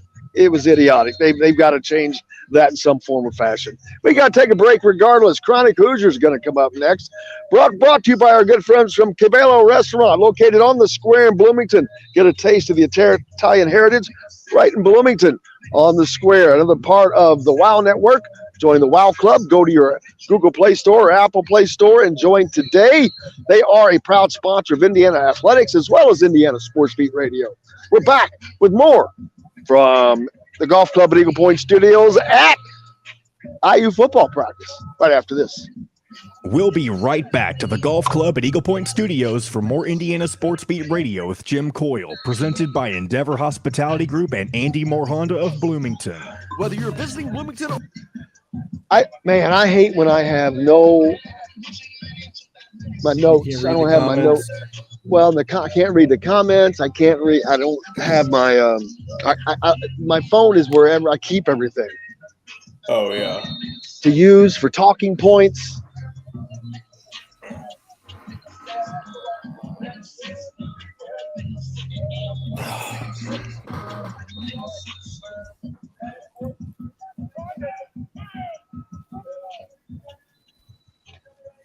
So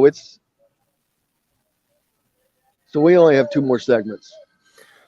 Yeah, but you can take Chronic long. Well, but I need it's not my curious. It's not my quandary. I want to know.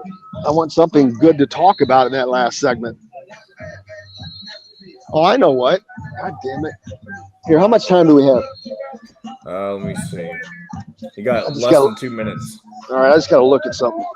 Okay. Because every time I go down, why can't I see the flipping comments, man?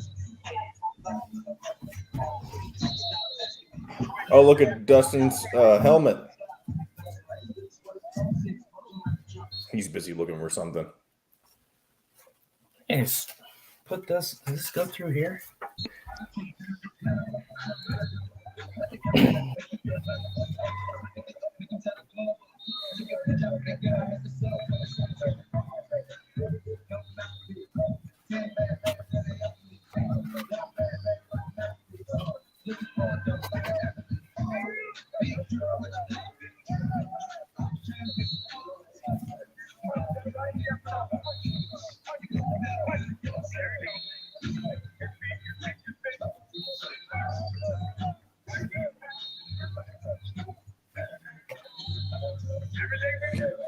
Oh, here's Chronic. Good morning, Chronic. Good morning. Jim is currently, he's obviously here, but he's looking for something on his phone. That's why he looks like he's frozen. I mean, he's just taking a shit, and I buy it just the same.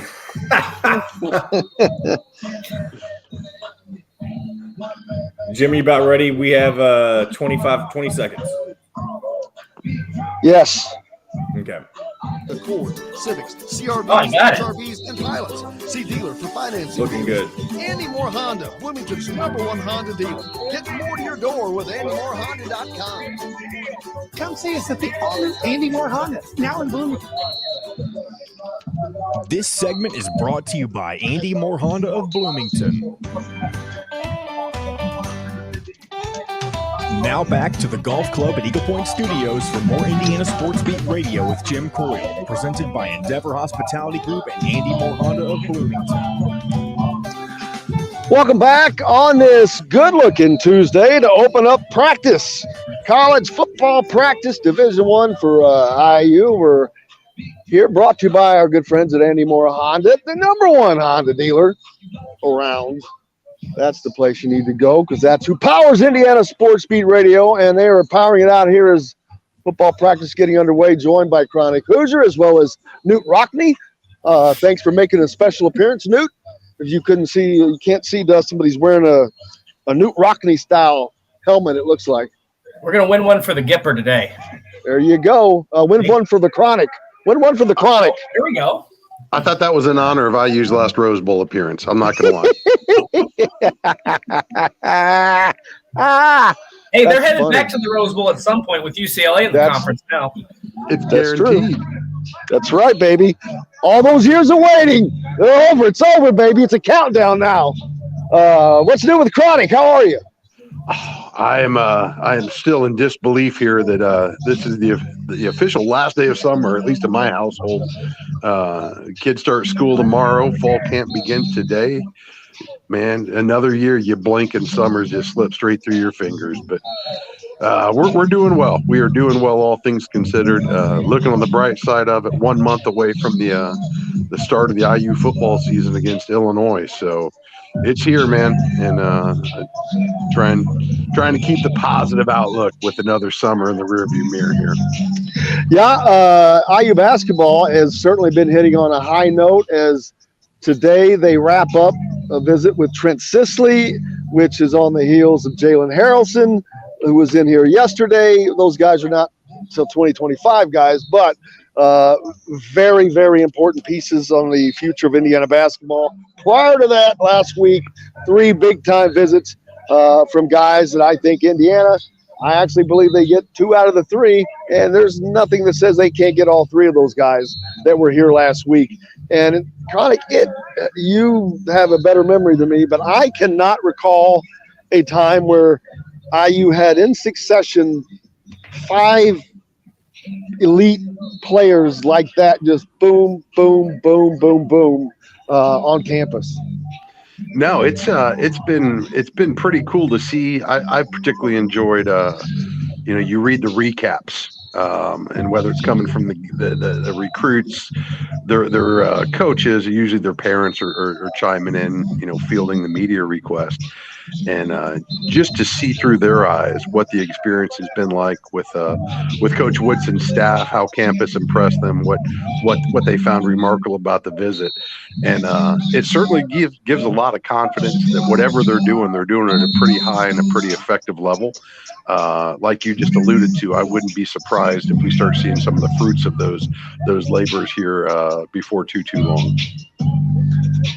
Yeah, and looking forward to that as to see how they went. I know that the visits have gone well in reports in the Hoosier.com. We've saw comments from each and every one of them leading up through Jalen Harrelson, who was here yesterday. Of course, Trent Sisley's there today, so we haven't heard from him yet. But everyone is impressed.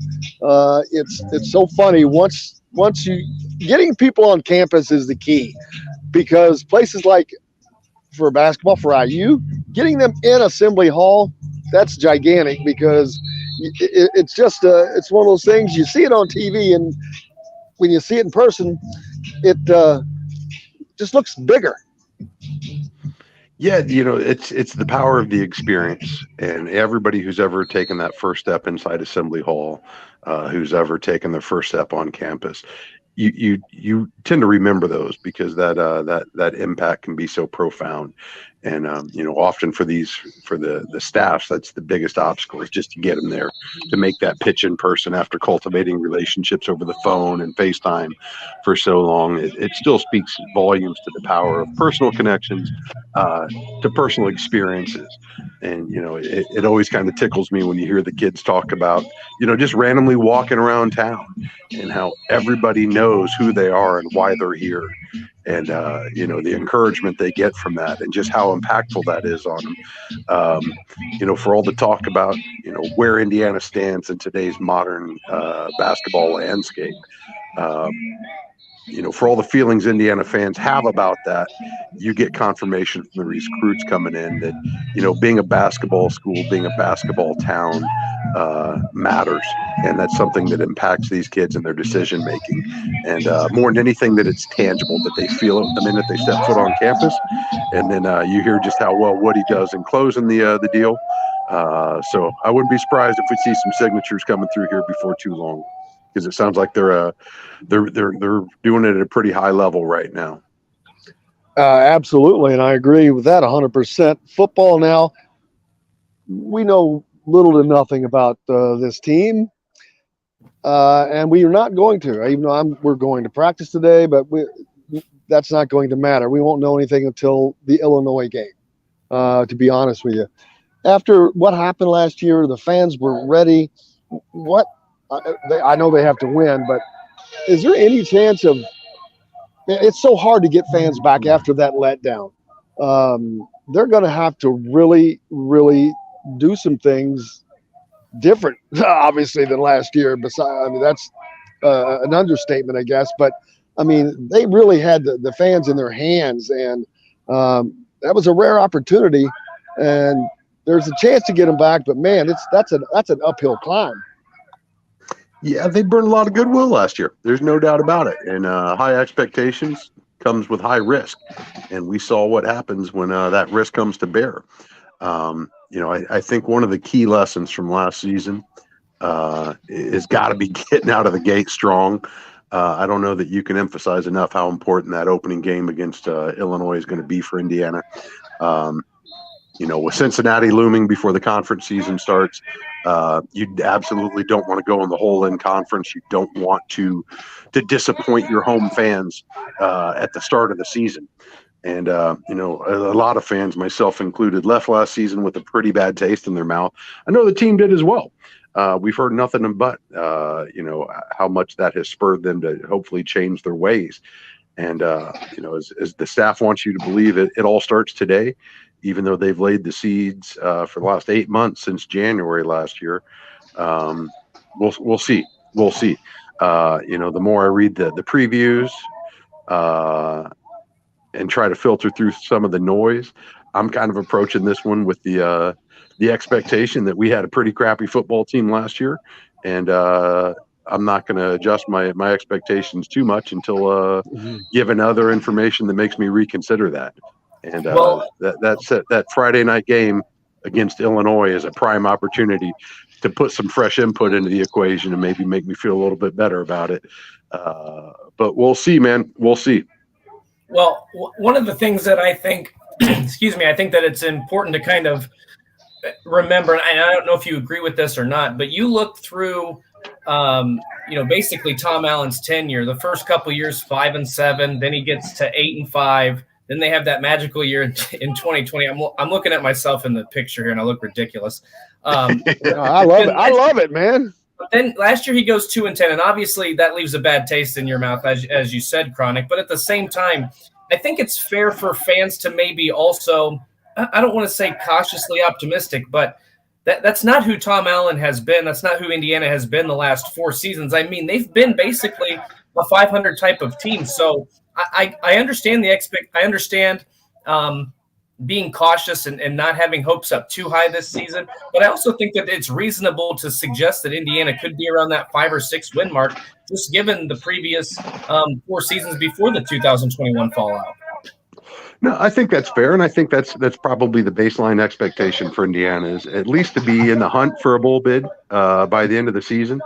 I think what I'm struggling the most with is I look back, and as I try to shape my perceptions about what's to come, this team has so much to prove on the offensive side of the ball.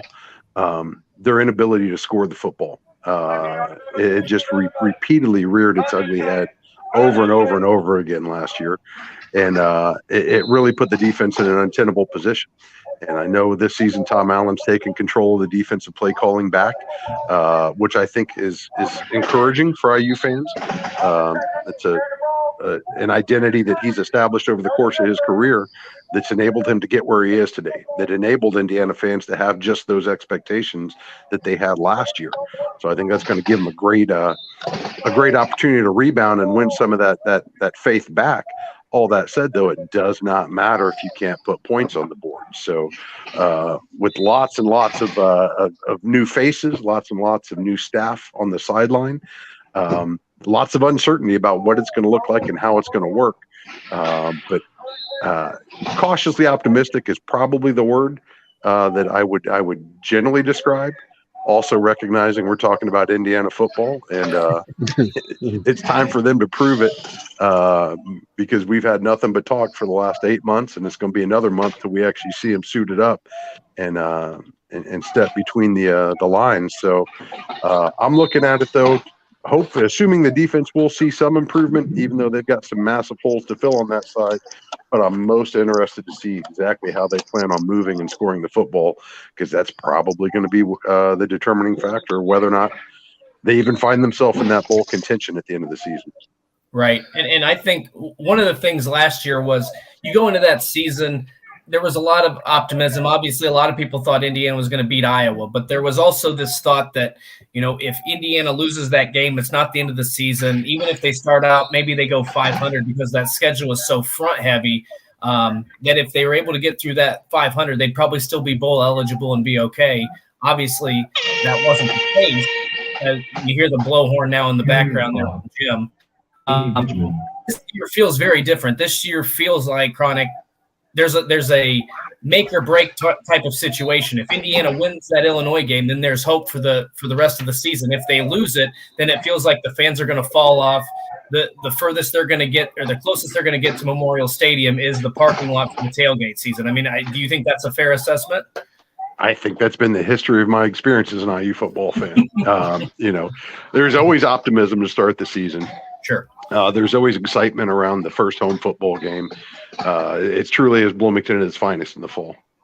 And I think this year, the way the schedule sets up, if you can get some wind in your sails with the win against Illinois under the lights in Memorial, assuming you bank a couple more wins against Idaho and Western Kentucky, and then you've got a pretty big challenge on the road at Cincinnati before the Big Ten season starts. But a chance. You have a chance. Especially if they're 3-0, they've really got a chance, because they were better than that. I don't know if I want to say better than that Cincinnati team last year, but we saw what we saw when they played in Memorial Stadium last year, up until Michael McFadden got tossed, and that was with an Indiana offense that wasn't doing a lot, but Indiana was still dominating that team that would go on to the college football playoffs. And you can certainly make the argument that the bottom fell out of the season with that loss, or at least that was the beginning of the bottom falling out for that team. And I think conversely this year, it starts with Illinois. You've got to get that win in under your belt and get the momentum and get going downhill, because if you can head over to Cincinnati halfway to bowl eligibility, you have already turned the tides on the expectations. And now you're playing for bowl positioning, hopefully, from that point on, with the chance to make a statement game in front of a national audience, what will likely be a national audience against Cincinnati, and with a very winnable game at Nebraska following that. And I think if you can set the table up and put yourself in that position for success, it's going to allow you to endure what's likely going to be some disappointment as the schedule starts to stiffen up against, because you've got Michigan, Penn State, and Ohio State, and Michigan State in your next 6 games following that.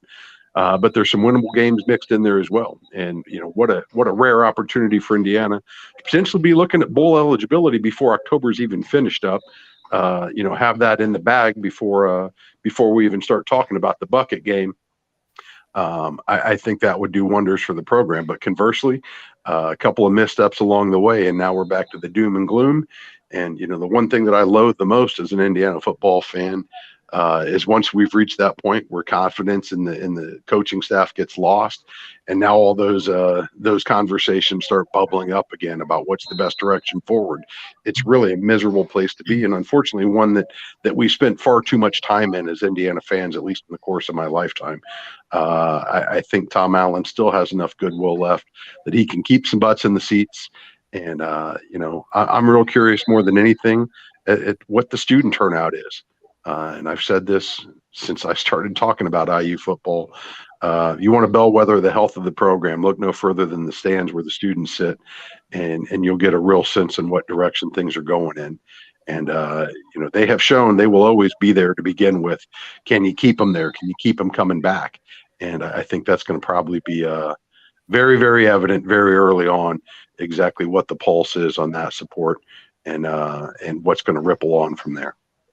That's a perfect point, and I don't think there's any more succinct way to put it. Chronic, what's up next for you, man? Oh, diving headlong into the school year, just counting the days until we get back to Memorial. Looking forward to getting over to Armstrong as well. Looking forward to getting over to Wilkinson Hall as well. It's always a shock that it happens this quickly, but here we are, man. It's August. I can't believe it. The weather's still gorgeous outside, even though we're getting some rain, which is a little out of character for this time of year.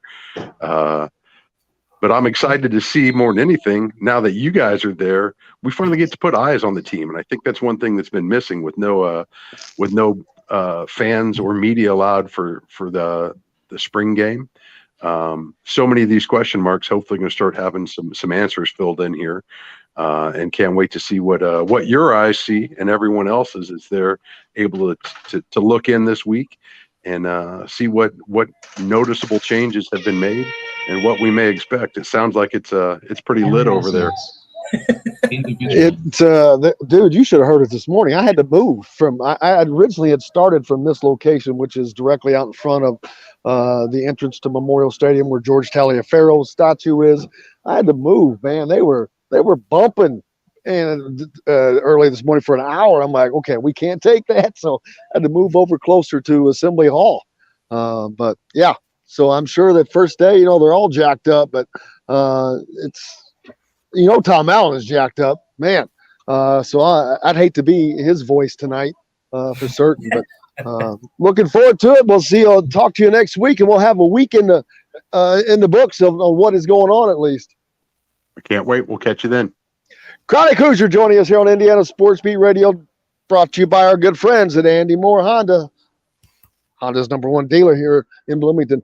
Make sure you also reach out to the WOW Club. Join on the Apple App Store, Google Play Store. Sign up there. Start earning WOW awards today. Dustin Schutte's with me. We're back with more as football season underway. Golf Club at Eagle Point Studios from IU football practice. Coming up next. We'll be right back to the Golf Club at Eagle Point Studios for more Indiana Sports Beat Radio with Jim Coyle, presented by Endeavor Hospitality Group and Andy Moore Honda of Bloomington. Whether you're visiting. Oh, man, one more segment, baby. And this will be a bit of an extended segment because of the late start. I tell you what, I feel like a bobblehead. This freaking thing is heavy. Well, see, you probably couldn't get as hurt as badly as you thought back in the day, huh? Well, the top of the, I don't know. Should I try running into a wall and see what happens? Well, by all means. I feel like if you got hit in the ear, that's when you would get your bell rung, because there is zero padding here. You put a little ear cuffs over those. I feel like Eddie from Christmas Vacation. Over here is nothing, but I think we should do a show one day where you run into the wall. There we go. See how much protection this actually provides. We'll walk over here and see what I see. Can I tighten this thing? Because this ear is sticking out, ain't it? Nope, it ain't gonna work.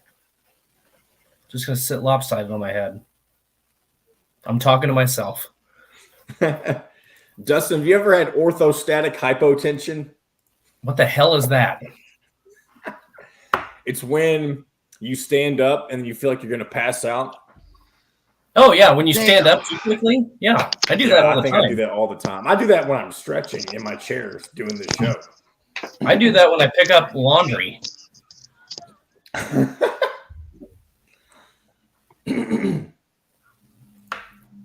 don't know if I shouldn't say I feel like I'm going to pass out. I just get lightheaded for about 3 seconds. Yeah, I guess not that. Yeah, passing out is not the best way to put it, I guess. Right. But like the blood flow, the rush of blood flow makes you feel lightheaded. Right. It's intense though. We got some spam in our chats here, John. That's the sex girl. Oh, the naked sex people. The sex people back. They're back. Chat.xyz, best adult dating site. Sign me up. Well, they should at least put pictures up.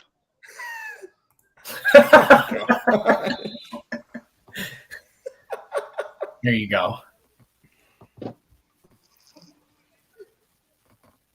I need my sunglasses, man.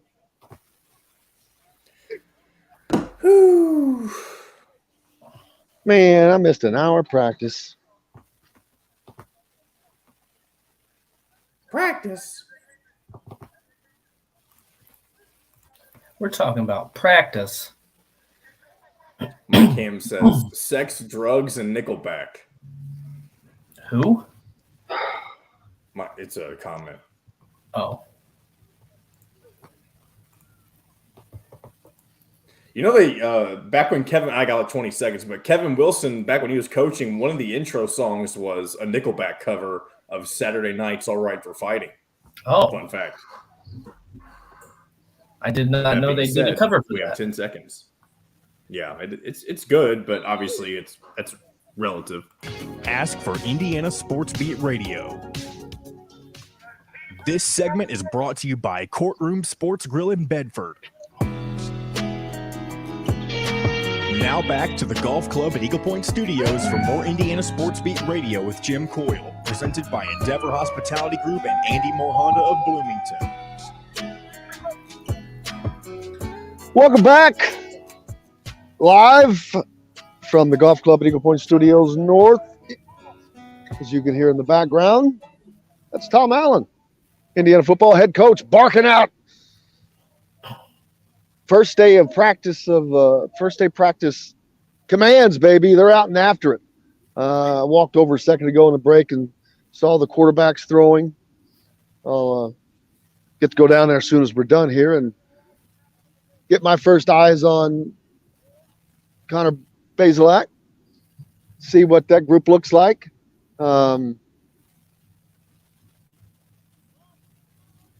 see. Who else? I wonder who else is starting today. Who else is starting? Yeah, what other programs start today, I wonder? Well, who else plays on? I guess everybody that plays on this day then starts today then, right? Well, Indiana plays on Friday, right? That's the first game. Yep. Purdue and Penn State play on Thursday, so they would have started probably yesterday. Yesterday. I think Minnesota has a weekday game. They usually have a weekday game. I'm not sure about Michigan State. I think there's 3 days in a row. Thursday, Friday, Saturday, there's going to be Big Ten games, at least. Hold on. It would be useful. I have this app called ESPN. If I just looked at it, it gives you the schedule. And so I can tell you exactly who's probably already started. So obviously we talked about Nebraska, Northwestern, and Illinois have already started. Penn State and Purdue and Minnesota play on Thursday. Michigan State, Illinois, and Indiana Friday. So it looks like maybe the teams that will start on the 3rd will be Iowa, Maryland, Michigan, Rutgers, Nebraska, Wisconsin, and Ohio State. Nobody cares about Rutgers. Although Rutgers was finished higher than Rutgers was finished picked to finish higher than IU in most polls. I have to say that, but that's based on last year. Well, yeah, but I mean, Rutgers has momentum. I'm telling you. What are some of the comments that we could talk about to get off of IU football? Nickelback. Oh my God! Please no. Why is it always got to go there? I don't even know how we got on that. I don't know how. I do want to know. I do want to know how in the break did John knew that former IU football coach Kevin Wilson played a Nickelback cover of. No. So let me clarify. So yeah, please do. I'm sure this wasn't Kevin Wilson's decision. I'm sure it was the IU football marketing department's decision. But I think it was if it wasn't the first game, it was one of the very first games I attended, Indiana football games. During the Kevin Wilson era, the intro song that played along with the video on the Jumbotron before the team walked out of the tunnel was a cover of Elton John's Saturday Night's All Right for Fighting by Nickelback. See, this is where it all went wrong. That sounds just that just sounds first of all, an Elton John song covered by Nickelback as IU's walk-up song. Do you remember when Dustin DeCourcy said yesterday, you can't be too cheesy. If you try to go single A baseball, it's going to look even more gimmicky? Like, I feel like that's exactly what that description is that John just described.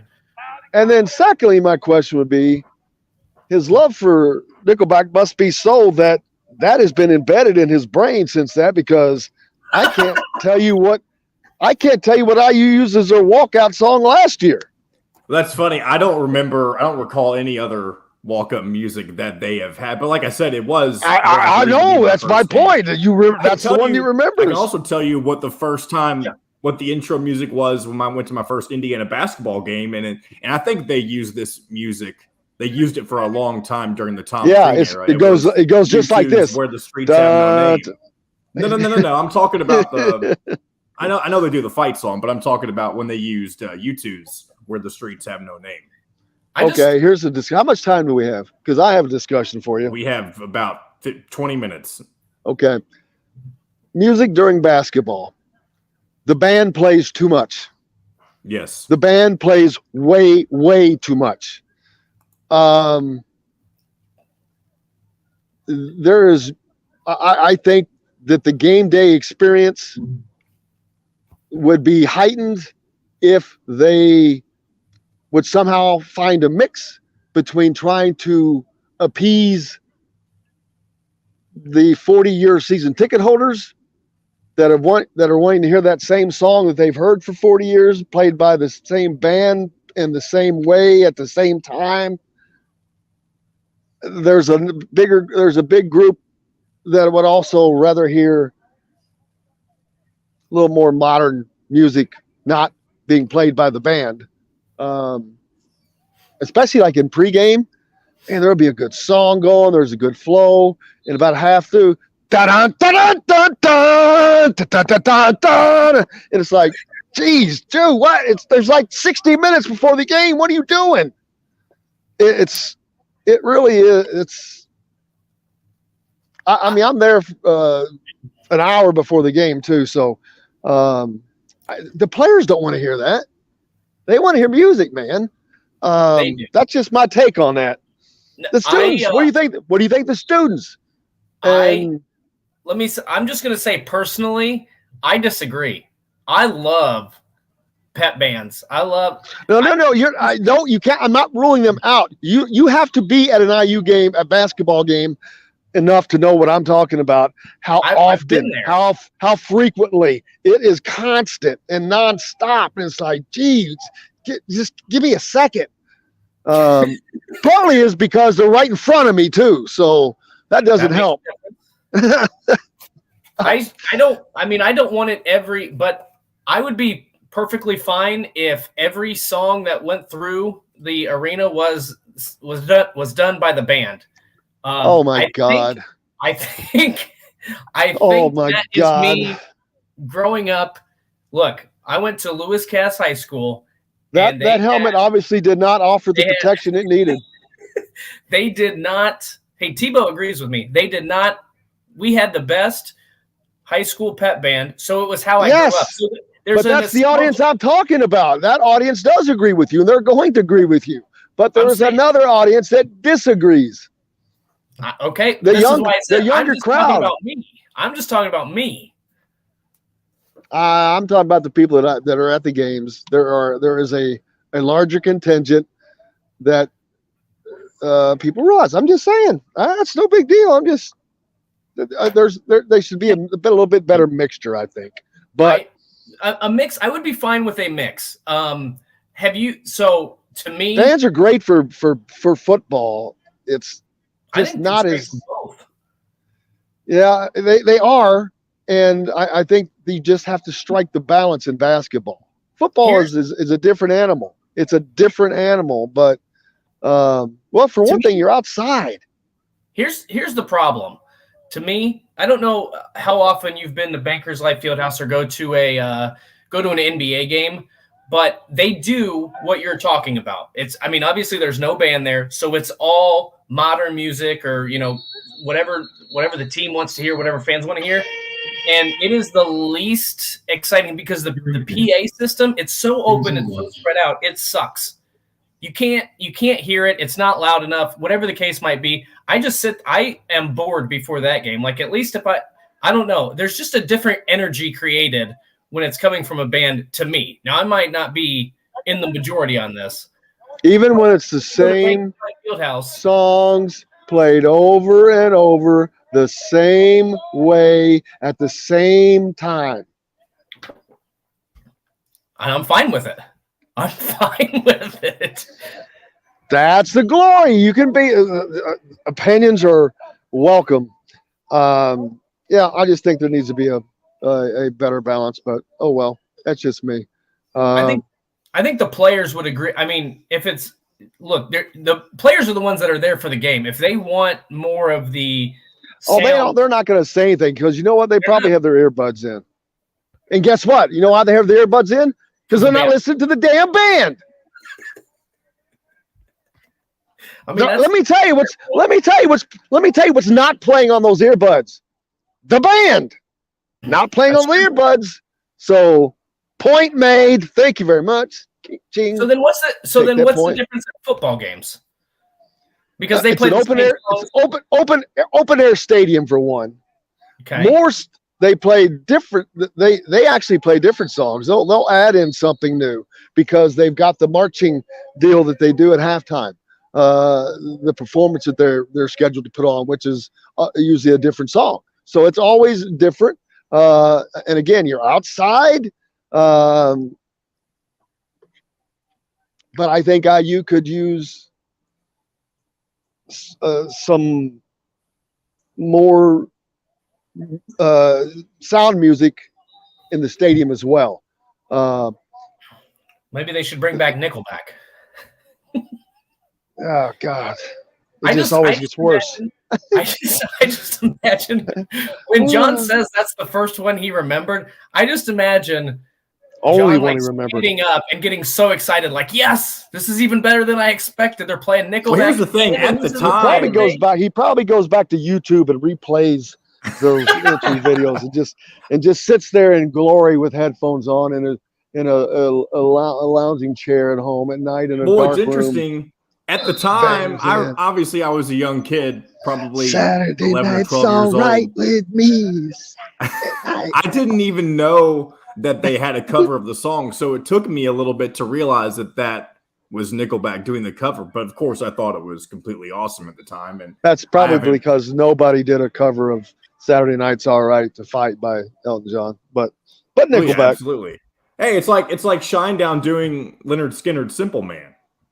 That's true. No, it's not. No one else did that cover though. That's not true. Who else has recorded? And I'd have to look that up. I'd have to look that up. But I've heard them. Nobody. I've heard them. But anyway, Shinedown, they're better than They're better than Nickelback. Oh, I love Shinedown. I used to use Shinedown for a former show intro. What if I told you that Shinedown has opened up for Nickelback before? Yeah, it wouldn't surprise me. Stained has too, and Stained's a pretty solid band.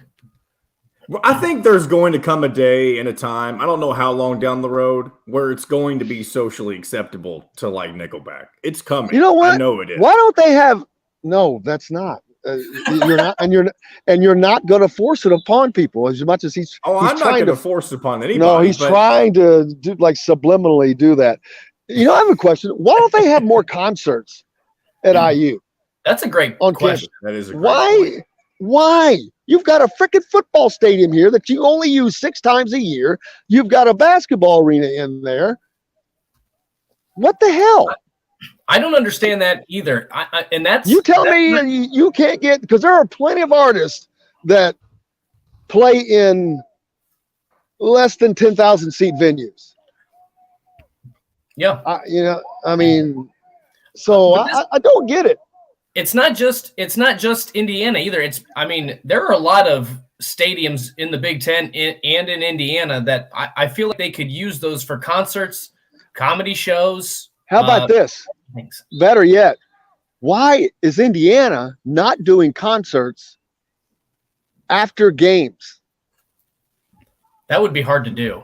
The last time that Indiana held a conference at or concert, at Simon Scott Assembly Hall was Luke Bryan back in February of 2017.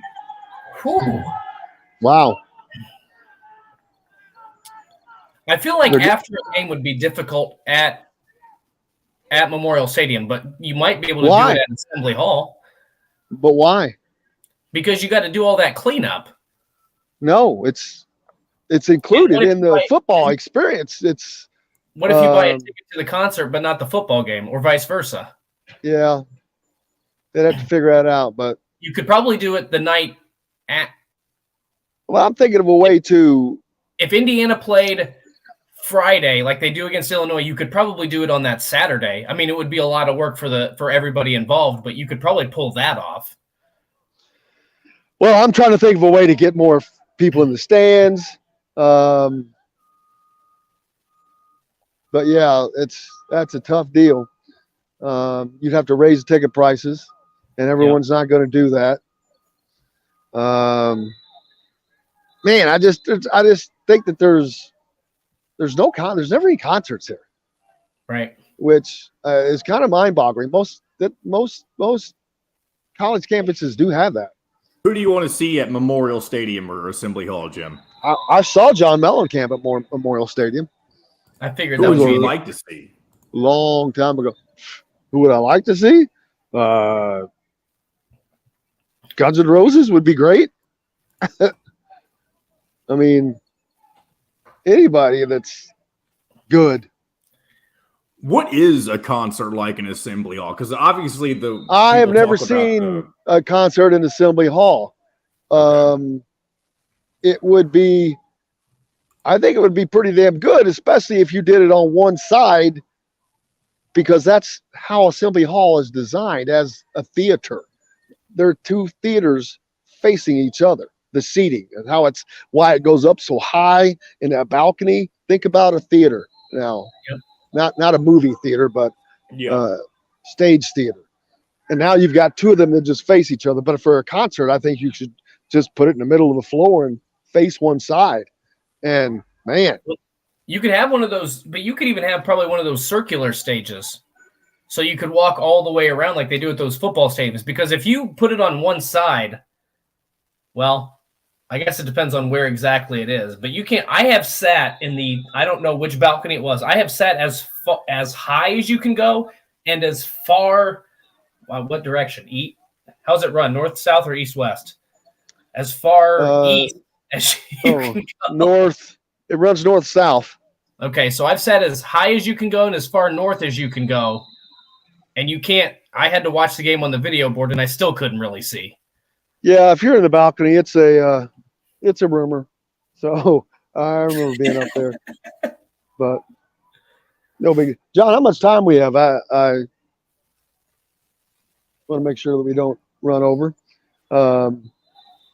He popped or away. not. Just curious. To play the guessing game. Yeah, play the guessing game with the guests. But man, I missed half of football practice, which stinks. But which means I won't get to take any pictures or videos today. So there's that. I hope we didn't lose John, which is funny. But yeah, I'm looking forward to getting out there, seeing things, seeing the pop into the pads, just being around the sounds, the smells. Afterwards, we will get to talk to Tom Allen, I think, today. I can't remember who all's up on deck. Normally on Mondays, we will have, that's the normal weekly pressers. So we will have talk to players each Monday, talk to Tom Allen, talk to Chad Wilt and Bell, the OC, as well. John, how much time we got left, brother? 2.5. All right. Man, we were playing the guessing game there. Yeah, when we had a little late start, so throws the timing off. Hate when that happens. Coming up next this week, of course, tomorrow on the program, a great day always when you have Bob Kravitz from The Athletic joining us. That's an entertainment show just in and of itself. Is Kyle Denrip on vacation? Yes, he'll be back next week. Okay, so Kyle Nedrip is off, but we'll have Dustin with us instead. But also Rick Bozich back after being gone to the ACC Media Days last week. Now that I think about it, I think he's on an actual vacation this week. I don't think we'll have Rick Bozich tomorrow. John's killing me all the way around. I know. I'm always here to deliver bad news. Nickelback right on and bad news. Right live, just live, right on, just right on the air. Boom. We had to know it was coming. Yeah, well, we'll work on fixing all that then. We'll get everything else, but also we'll have a look-see at the first day of football practice and how it went and what there is, and we'll talk about Trent Sisley's visit as he is on campus right now, back behind me over there at Assembly Hall and Cook Hall, checking things out. We'll talk more about Jalen Harrelson and his visit that concluded yesterday. He's at Purdue today, so that's going on there. Looking forward to it, man. Dustin, can't wait to do it tomorrow. As you hear, boom, perfect buzzer going off, telling me it's time to get going, right? Exactly. And I'm not going to be wearing this helmet tomorrow because it hurts. I feel like a bobblehead. It is incredibly heavy, even though it looks light. But sometime maybe we'll do a wall test here. I'll run directly head first into a wall, and we'll see how much protection this puppy gets. I look at that and I think of Curly and the Three Stooges. Yep, that's pretty much what I look like. And then run into the wall.